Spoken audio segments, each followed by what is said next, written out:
नमस्कार. आज आपला गणपतीचा सीझन संपतोय, so let's go back to Canada. आमचे कॅनडाचे ब्लॉग तुम्ही या आधीचे बघितलेच असतील. आता हे शेवटचे 2-3 दिवसांचे ब्लॉग मी तुमच्यासोबत शेअर करते. आज मी तुम्हाला दाखवणार आहे बॅम सिटीमधली ही गंडोला राईड. आता सगळ्यात पहिले बघूयात की या गंडोला राईडला जायचं कसं. तर तुम्हाला पहिले यायचे बॅम सिटीमध्ये.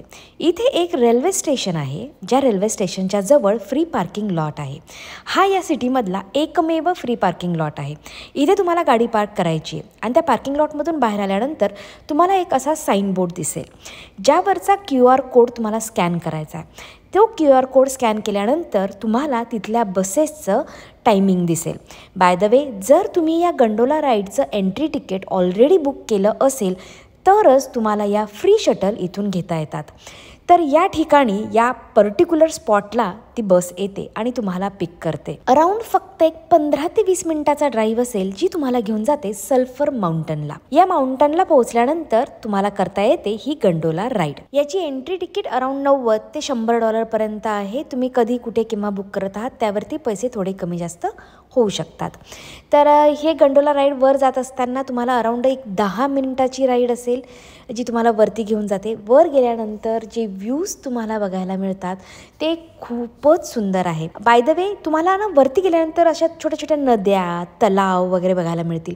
आणि विशेष म्हणजे ना, त्या सगळ्या नद्या आणि तलावांचं पाणी ब्ल्यू आहे. आता ऑफकोर्स इथं ग्लेशियर वॉटर असल्यामुळे ना सगळीकडेच ब्ल्यू वॉटर बघायला मिळतं, which is very common by the way. ते काय असं खूप काही वेगळं नाही आहे. मला आता असं वाटायला लागलं होतं की कॅनडामध्ये तुम्ही कुठेही जा, ब्ल्यूच पाणी आहे, ब्ल्यूच लेक आहेत. बट एनिवे, इथे ना त्यांनी अजून एक असा ट्रेलसारखा भाग बनवला आहे. एक 30 मिनिटाचा ट्रेल आहे, एकदम सोपा आहे. पूर्ण त्यांनी पायऱ्या आणि असा प्रॉपर ट्रॅक बनवलेला आहे, जो चालत चालत तुम्ही जाता आणि शेवटच्या टोकाला पोहोचता. तिथूनही व्ह्यू तुम्हाला असाच बघायला मिळतो, सगळे माउंटन्स अँड ऑल. पण इट वॉज वर्थ इट आणि इट वॉज व्हेरी इझी. कोणीही तो ट्रेल वॉक करू शकतं, अशा प्रकारचा तो ट्रेल आहे. तर थोडक्यात काय, तुम्ही ज्यावेळेस गंडोला राईड घेऊन वर येता त्यावेळेस तुम्हाला सगळं फक्त नेचर, माउंटनचा व्ह्यू बघायला मिळतो.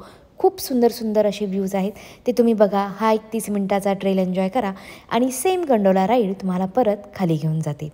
तिथे खाली गेल्यानंतर ती सेम बस राईड तुम्हाला परत बॅम सिटीमध्ये पोहोचवते.